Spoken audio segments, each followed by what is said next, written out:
Hi, everyone. Welcome to another Bitwave Quick Hit. Today, we're talking about back office operations. Pat, if I have crypto, why can't I just put this in QuickBooks? All right. Crypto is like an unholy alliance between, in accounting terms, what's called inventory and then Forex. So foreign currencies and then inventory. So it's like inventory. Inventory would be if you run a manufacturing company and you make something like baby car seats. That's this idea. You have warehouses, you put your car seat in the warehouse. It costs a certain amount of money to build that car seat. You sell that car seat, and the difference between those is your gain or loss. You know what? That sure sounds a lot like crypto. You get some crypto at a cost basis, you hold on to it, and then you sell it. And the thing is that that's one really important part of crypto accounting is that you are doing lot level tracking. Every single bit of crypto that comes in, you have to track it on a lot level. ERPs are not set up for that, except with inventory management systems. But you can't use your inventory from an inventory system in maybe your ERP like NetSuite to do things that you do with crypto. So pay bills, receive revenue, pay your employee expenses back. No one takes their inventory. You don't take a car seat and use that to pay your suppliers. There's no way to actually connect those two. So no ERP or crypto or accounting system today actually bridges the gap between the inventory and then the Forex piece to do it right. So if they're just doing Forex, what they generally do is Forex and ERPs is tracked at what's called cost average or weighted cost average. But the problem is like you can't treat crypto as weighted cost average. That's against tax rules. That's against accounting rules. That's against IFRS and US GAAP and Japan GAAP and all of these. So you need a subledger. You need Bitwave. You need to go and sign up for Bitwave to use it to basically track your account, your digital assets at a lot level, but then roll that information up into a nice journal entry that can be consumed by your ERP to show you how much money you made or how much you spent or how much you are sitting on. Yeah, absolutely. A subledger really helps once transaction volume and complexity increase as well. All right, next question. Why can't I just go to a Block Explorer and download this? You know what? If you have few enough wallets and few enough tokens that you can do that, you absolutely should. Don't go and sign up for Bitwave. If you're tracking 1 Bitcoin a month, don't worry about Bitwave. You are good. Like just track that and you will be completely fine. Track it in a spreadsheet, go to the Block Explorer. What happens is a couple of things. First of all, block explorers don't handle volume well. So if you're doing 1,000 or 10,000 or 100,000 transactions, you are way outside where you want block explorer. Second of all, it's really hard to pull from multiple wallets. So as soon as you have two, three, four wallets, you're suddenly having to go to three different pages in the block explorer, download 20 different pages, pull all that pull all that together, treat it separately correctly. So make sure that you are handling this idea of tracking the inventories on a wallet level correctly.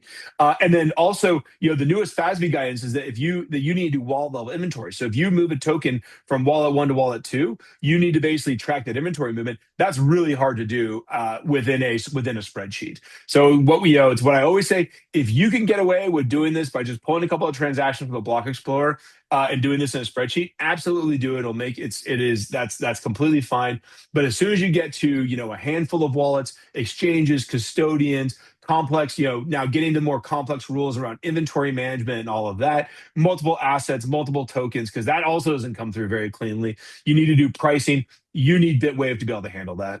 All right, let's say I'm a business and I've just started to transact in digital assets. What's the first thing I need to do to get serious about crypto accounting? Well, get Bitwave. Well, okay, there's more to it than that, but number one, get Bitwave.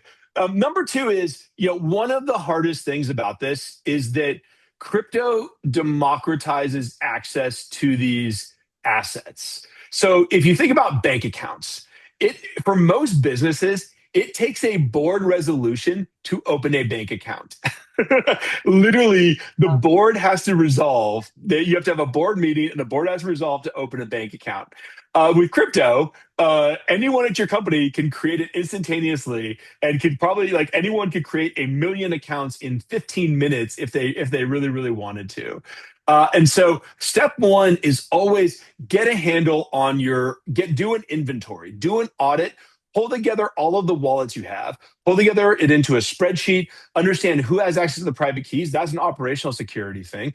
Who has Yeah. access to the private keys? Who has access to the funds? Where they're sitting? Where the private key is? Is it on a ledger? Is it on a MetaMask? Is it in Coinbase Prime?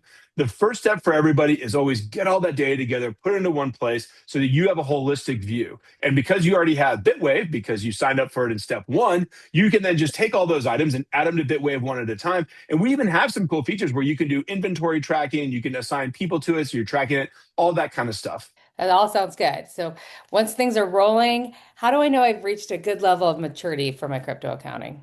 Yeah. Okay. So this kind of goes for both crypto accounting, but also general accounting, general accounting all over the place.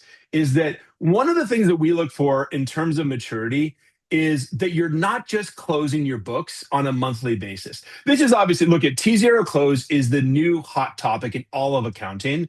And you may or may not be able to get there. It doesn't really matter. But what you really want to do is you want to be keeping an eye on your crypto books on a weekly basis. So every week you open up Bitwave, you run a balance check report to make sure that we've captured all the transactions. You run an inventory view to make sure you run your inventory view updates to see what your gain loss was. You take a quick peek at your trial balance to see what your revenue was. Just make sure everything's good. Categorize a few transactions that might need manual categorization that aren't necessarily getting hit by rules. Like, what you want to get to is you don't want to be in this point where you wait until February 2nd, and then you start this mad scramble to get all your stuff categorized. You want to be doing it as part of a regular process. And Bitwave has it. We have this great closed dashboard, and you can have that closed dashboard run every single day. So every single day you can go into Bitwave, see all the transactions to be categorized, make sure it runs all of your inventory views, make sure all your balances tie out. All of that is in one single dashboard. Do that daily, do that weekly. That to me is the number one thing that you could both to show that you are mature and also to kind of keep yourself a little bit sane so that you're not just super busy that first 4 days, 3 4 days of the month. um, get into a cadence of more continual updating of your data, more continual processes. And you know what, if you can get to a T0 or a T1, Bitwave can make it happen.